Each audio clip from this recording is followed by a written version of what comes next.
Breaking into sports creative work doesn't take a degree, a lot of social media clout, or expensive equipment. But what does it take? Well, that's what today's episode's about. So whether you're in school, a person just stuck at a job you hate, or you're just trying to be a fan and trying to get down onto the field to do some creative work, this episode's for you.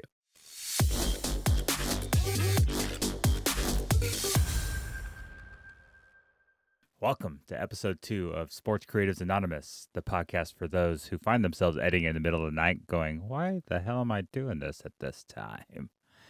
I'm Clayton Jones, your host, and today's episode is all about getting started in the business without the fancy gear, the connections, or just a perfect plan. This may not be traditional advice that you may find anywhere, but as someone with 20 plus years of experience under my belt as a sports creative, I want to give it to you straight. No bullshit, nothing candy coating any of this stuff.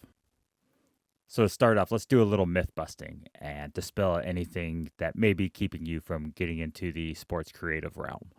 First, you do not need a degree in design or media or something along those lines to get involved with this.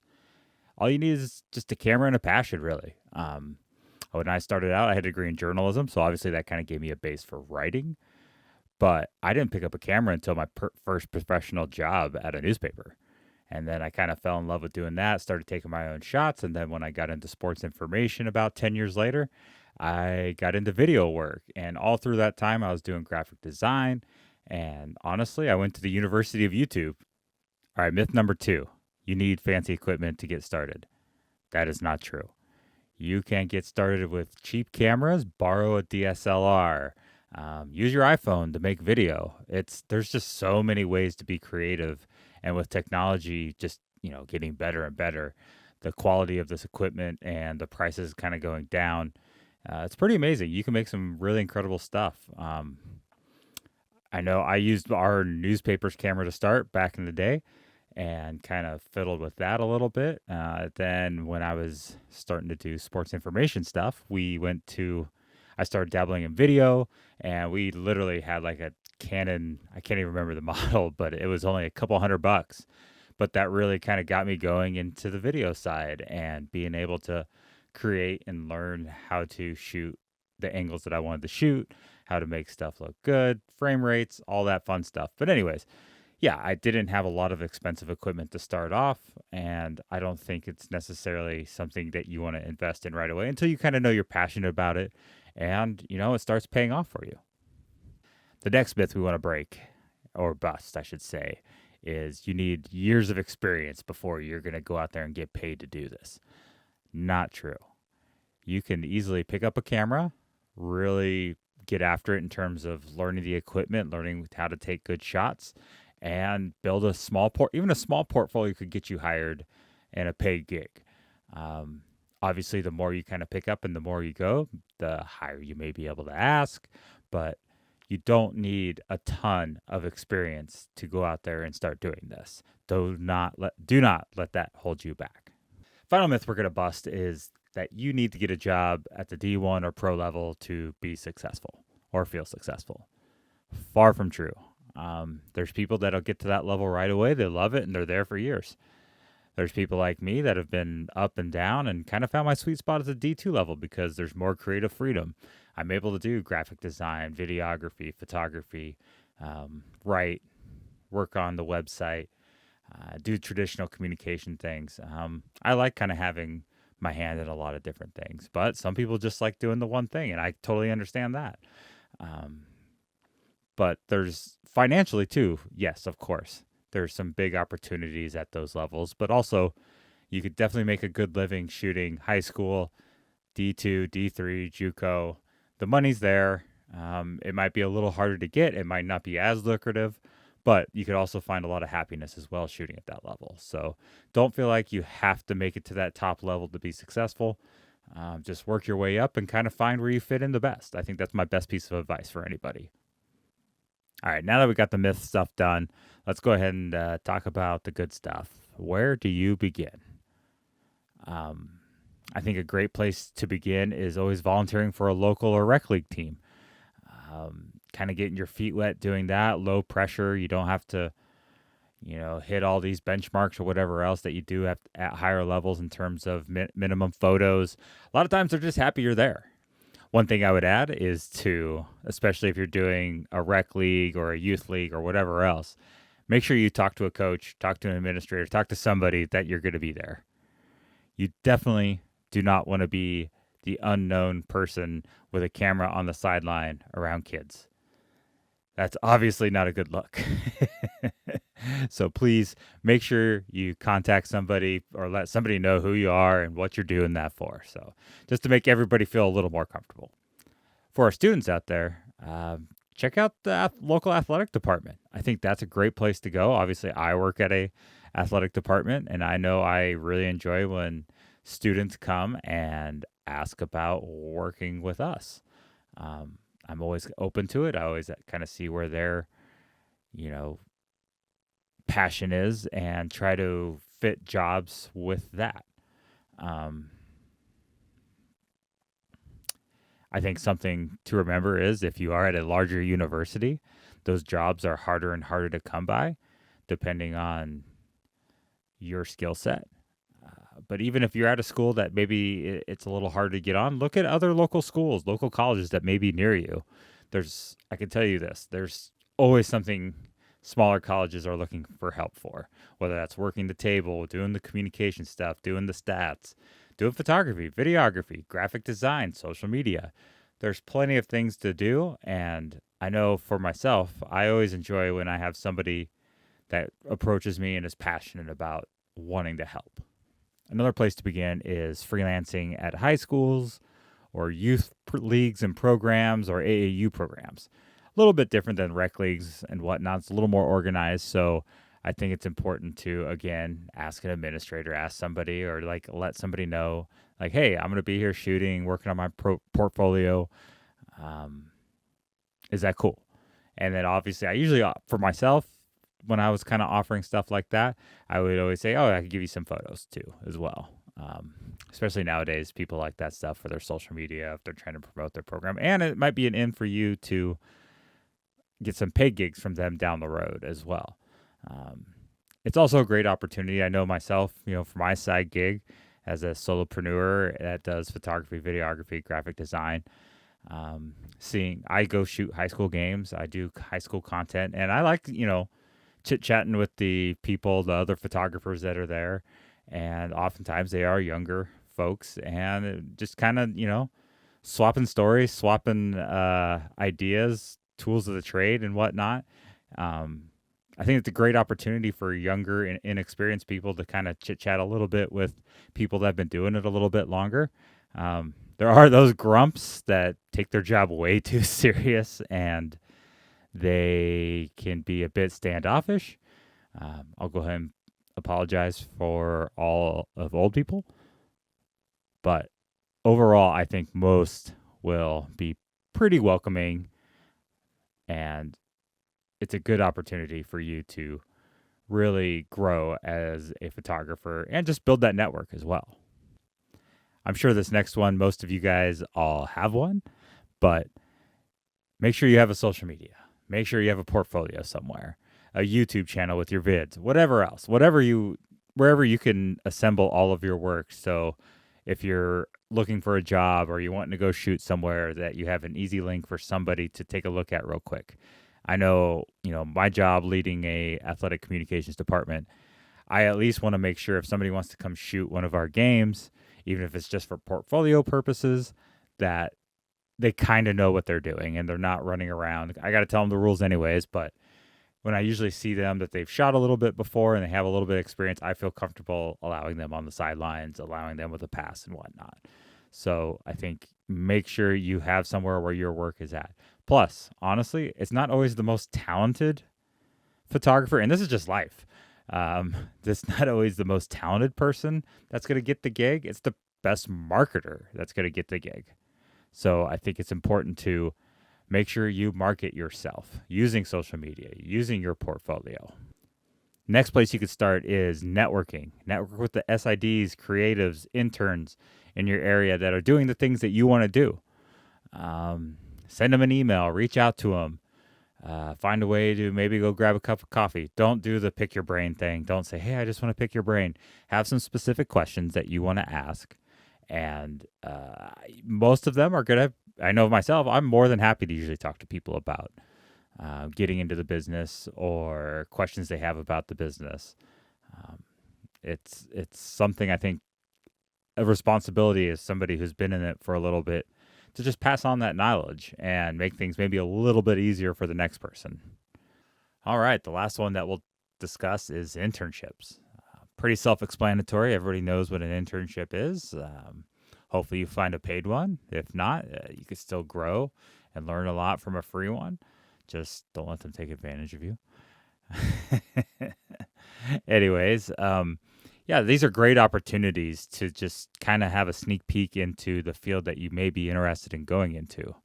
Because there's nothing worse than not really know what you're getting into, committing to a career field and realizing, holy shit, I don't really want to do this.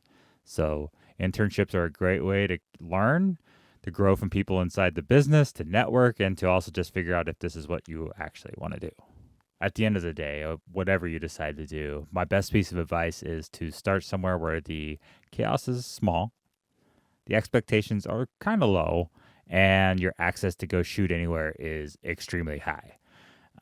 Being able to learn your equipment, to have a little bit of freedom to make mistakes is really going to advance your growth. Of course, shooting higher level, higher pressure is going to, kind of force you to get better, but you also want to be able to grow at these early stages, and that's something I would definitely recommend early on.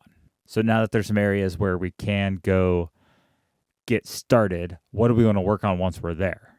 I think that's the big question, right? The first thing is you just got to start making things.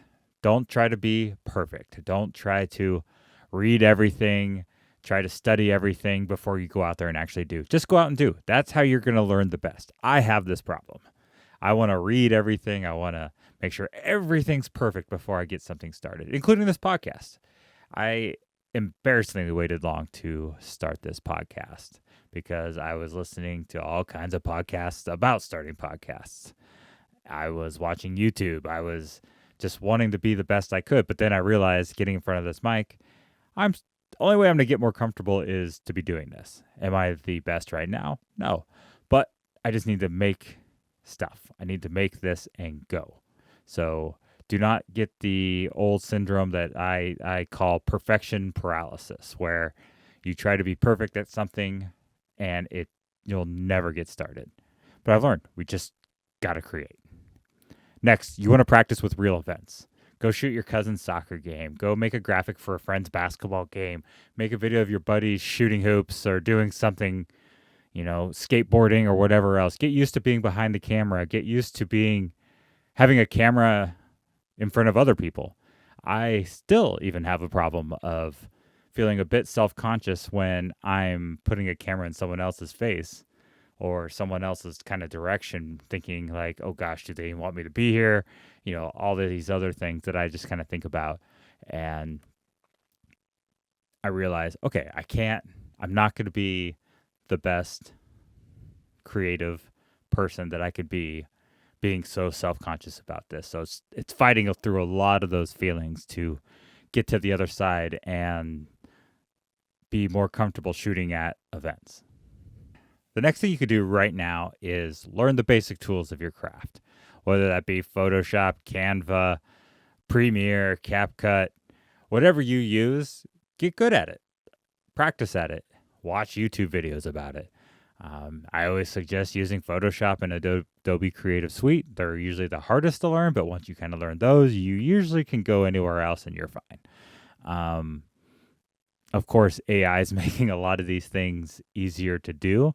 And in the future, we may not need to know as much about Photoshop and other things. But also with AI, it's going to be about knowing how to ask for those things. So I think if you know how to do those things, it makes it much easier to ask AI, hey, can you create this graphic with this, and this, layered this way? It'll make your job a lot easier, even if AI really becomes bigger and bigger in the next few years. Another thing you could do right now with all this content that you're building is make a portfolio. Again, You need somewhere to showcase your talents, showcase the work you're doing, and have something to provide other people that may hire you. That's something you could do, start building. Any of your work can go on that portfolio. Don't feel like only my professional jobs could go on there, or only shooting high school stuff or college stuff can go on there. No, anything can go on there. I know when I look at portfolios, I'm not always looking at like what level you're shooting. I'm usually looking at the quality, looking at the different angles and shots that somebody takes and seeing if it's something that, am I going to get the same shot over and over again? Are they only shooting people that are, not moving, or how are they shooting action shots? That's just, you know, you could be doing anything and showcase those kind of skills. So put your stuff in a portfolio. If maybe you don't have as much access as you want, something else that you could do is create mock projects or redesign or redo a graphic that you already see by another team that they've done. It's a great way to learn and grow how to do technical things. It's something I did, especially with graphic design early on, is I would see something on a graphic and I'd be like, man, I really want to add that little piece to our graphic. And I would figure out how to do it. I'd YouTube it. I'd, trial and error for probably way longer than I want to admit. But I learned how to do it. I think it's a great way to build your skill. And I don't think you are copying or copyright infringing when you're doing this, because it's something that you're learning, you're growing. And once you learn these tools is when your creativity, and you're going to be able to do the things your brain is saying, man, this would be something cool to do. And then you know how to do it, or you have an idea how to do it. And I think that's when the creativity is really going to flow for you. This last one's going to kind of go along the same lines of the portfolio, but I think it's just good to reiterate that you need to post your work. You're going to be self-conscious about it, but I'm going to let you in on a secret. We all are. I know I am. Even after 20 plus years of creating content that is consumed by the public, I still get self-conscious about certain things that I post, because I just wonder, God, is it worth a shit? Am I just going to get a bunch of negative comments on it? Or even worse, not get any comments at all or any reaction. I think that's even worse than the negative, because no one even cares enough to even post anything about it, right? But I'm getting much better about just not caring about that, because your art's your art. And I think once you hit send, it's just off and it's out to be consumed, and there's nothing else you could do with it. You did your best, and you just got to learn to roll with the punches and just post your work, because that's the only way you're going to be seen. It's the only way people are going to find you. So post your work. While we're posting this work, I think it's important to think about, well, how can we stand out in this business? How can we make ourselves be seen? And because there's a lot of photographers, there's a lot of videographers. Everywhere I go, there's a lot of people, and a lot of people that do it for free, and they may not be necessarily be the most talented, but a lot of people can't tell the difference between some of these things. How do you make yourself stand out and really shine amongst everybody? I know for myself, when in terms of if I'm hiring somebody, I need someone to be absolutely reliable. That is a great trait for me, and knowing that I can depend on somebody. And I think it's a great trait that doesn't take talent, that is easy to do for anybody. I did have a student a few years ago that was super excited about wanting to do content for me and for Western Oregon. And I was like, great, man. Yeah, cool. Perfect. Let's go ahead and we'll have you shoot this night. And so they went and shot it.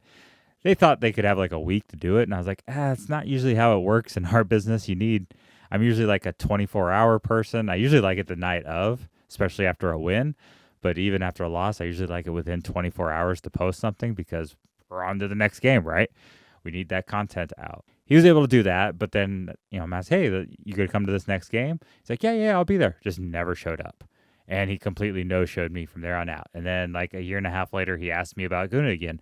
I was like, nah, man, like I can't. And yeah, so that reliability just goes such a long way. I think the next thing that could really help a new person in this business stand out is having good taste and studying other people's work. I think it's kind of like athletics or it's sports, right? Some people just naturally have a good eye and understand what looks good. Other people have to kind of work at it. I feel like myself, I have naturally always had a good eye of what looks good and kind of where to be and where to shoot at certain times, but that's also working in sports for a long time. But I also consume a lot of content as well and make sure I look at the people who are making content at a high level and can be inspired by those people. Um, being an Oregon alum, I do follow a lot of Oregon athletic content, and those guys and those men and women really knock it out of the park, man. Like, there are a lot of talented people, and most of them are like students and interns, and yeah, and it's impressive. It is definitely impressive. But I think a lot of, whether you're looking at your favorite pro teams, college teams, there's going to be talented people that you could really definitely take a look at and be inspired by. I think something else that could really help you stand out is showing initiative. I think one of the best attributes, especially if you're a young creator, is that you have inside knowledge and kind of know what your generation wants to see and what they enjoy in their content. Myself at 44, I try to keep up and create using some of the trends out nowadays.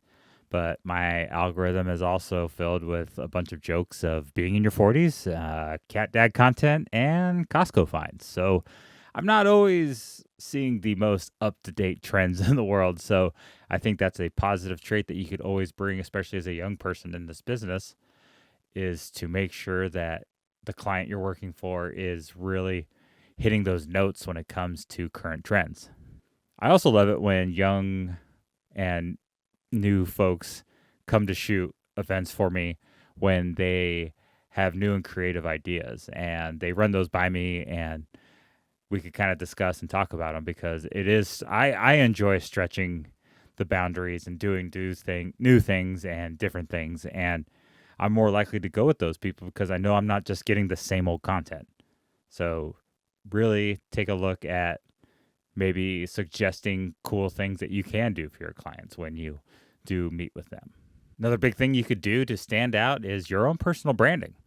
Use your voice, your vibe, and your story to really create kind of a vibe for your content. Embrace being you. Use your personality and put that into your content, into your social media. A lot of people can make good content, take good photos and whatnot, but only you have your unique perspective and mix of interests and skills and whatnot. You never know what's going to hit somebody. And I think trying to be plain and attract a large crowd is just a good way to blend in with everybody else. I know it's something I'm working on in trying to create content and doing this podcast and whatnot, is just to be able to express myself, to embrace me and kind of show that side of me a little bit more. Something I'm working on, but I definitely want to showcase my unique, set of skills and story. And I think that's something, when people do that with their social media, it really helps them shine, and you're more likely to stand out from anybody else. All right, the last thing that we'll discuss about standing out is reach out to people that you, I don't really want to say admire, but maybe want as a mentor, or they're in a place maybe you want to see yourself in the future, and ask them questions. Don't just be like, hey, can I pick your brain? But actually have questions prepared to ask them and discuss. And I think that they'll be more likely to answer. I know I enjoy, talking with people and answering questions and discussing things. I'm kind of surprised as someone who leads a collegiate athletic department and gets a lot of people who want to improve their portfolio and want to come shoot events, that I don't get a ton of questions about the business or how maybe they could get paid in the future, or just a lot of different things. I think it could go a long way to open yourself up to those type of things. But one thing I will say is, don't wait until the actual event to ask them these questions. Definitely make sure it's offline. I always feel kind of bad when I start getting asked questions when I'm running an event and I'm kind of going 8 million directions, especially if I'm also shooting content. I'm overseeing a lot of different things, and I don't necessarily always have time to talk. And I do my best to, communicate that to those people. But I definitely have time outside of that. And I'm usually always willing to take that time and help out those that have questions.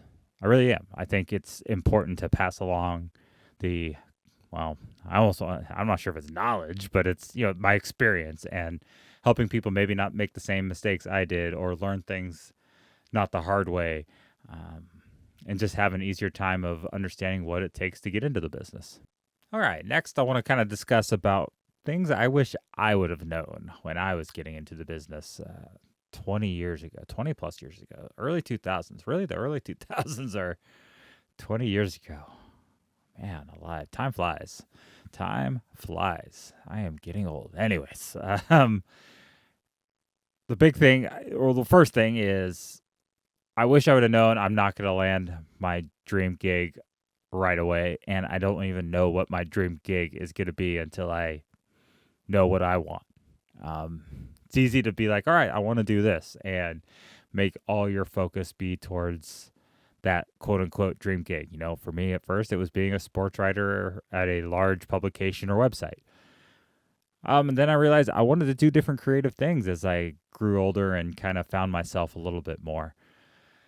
And then I thought, oh, okay, I'm going to get into sports communications, and I want to work at the Division I level and maybe eventually be back at the University of Oregon and then working at a different Division I school or a couple schools. I just realized that it wasn't for me. I had definitely had more creative outlets that I wanted to aspire to. And at that level that you're so focused on just doing your job, and there's just not a lot of room for variety. And that's kind of how I ended up at the D2 level. I found that this was my quote unquote dream job, and I'm really enjoying it. One that I really screwed up the most growing up and being a young sports creative is the people around you today might be your future network. I kind of had the philosophy and grew up being taught that, hard work's going to get you everywhere. It's all you need. Just put your nose down and just get after it. While it developed a pretty darn good work ethic for me, I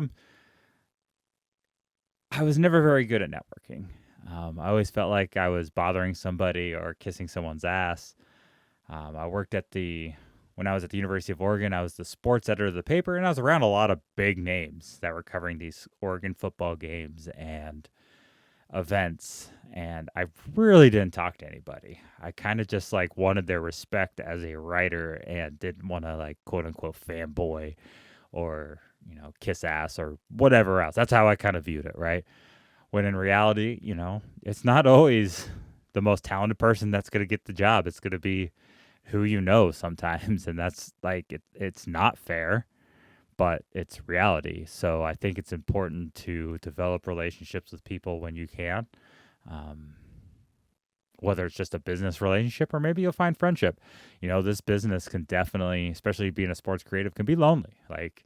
I'm kind of the only one who does it at my school in the athletic department. So I don't really have anyone I could go to or lean on and whatever else. And so it's always good to kind of start building that group, that network of people. And I think that's what, starting this podcast and I'm aiming to do is kind of bring us together a little bit as a sports creative community and, share these stories and share to people getting into the business, eventually having podcasts for people who are in the business, who are been in the business a long time, just a lot of different stories to help everybody. I think it's important because it can be a very lonely field. Another one that I wish I would have known early on, and I'm actually just learning more about now as I get older. And honestly, this is one that I'm really still working on. Having something finished and just getting it out there is much better than trying to perfect it. I know that it doesn't sound right even in my own brain still, but there's a book I'm reading by Amy McNee called We Need Your Art. And it's a great look into overcoming yourself to release your creative side. One of my favorite things that she says is make shitty art every day. In other words, don't hyperfixate on every single detail that you're creating and get that perfection paralysis where you just can't get something out because you're just trying to refine it and refine it and refine it. When in reality, it's probably better the way it is than it would be if you just overanalyzed it.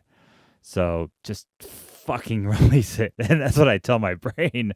And, doing these podcasts now, even for me, I'm trying to do my best to not to over edit, it's okay if I say, I'm trying to get rid of that habit and any other vocal tics I may have, but just to do it and just release it. So it's something I'm trying to do. And, maybe we all could hold each other accountable a little bit, is make some shitty art every day. Let's do it. And I think finally, I think just in life in general, I think it's great for young people to think that if they're ever going to figure out life, you're not. Everyone's winging this shit. As you can see, I'm still battling issues, and I'm 20 plus years into the business. I'm still learning about myself as a person and how that affects me as a creative. Nobody knows what the fuck they're doing, really. There's people that have maybe a pretty solid idea, but most of us, especially in new positions, don't even know what we're doing. Don't feel that pressure to know everything. We're all just trying to figure this out. All right. If this hit home for you, do me a favor and follow or subscribe to the podcast. You can also find me on YouTube at Sports Creatives Anonymous, as well on social media with that same handle. Or you can follow my personal account, or business account as well, I should say, at Clayton in Focus. Go ahead and share my podcast with somebody who is in the business, is on the fence of being in the business, is new in the business, or is out of the business and wants a good laugh about the way it used to be. Also, if you got a great question you want answered about breaking into the industry or something else about the sports creative field, go ahead and DM me or shoot me an email at sportscreativesanonymous@gmail.com. This is Sports Creatives Anonymous. Thanks for tuning in, and go create something messy.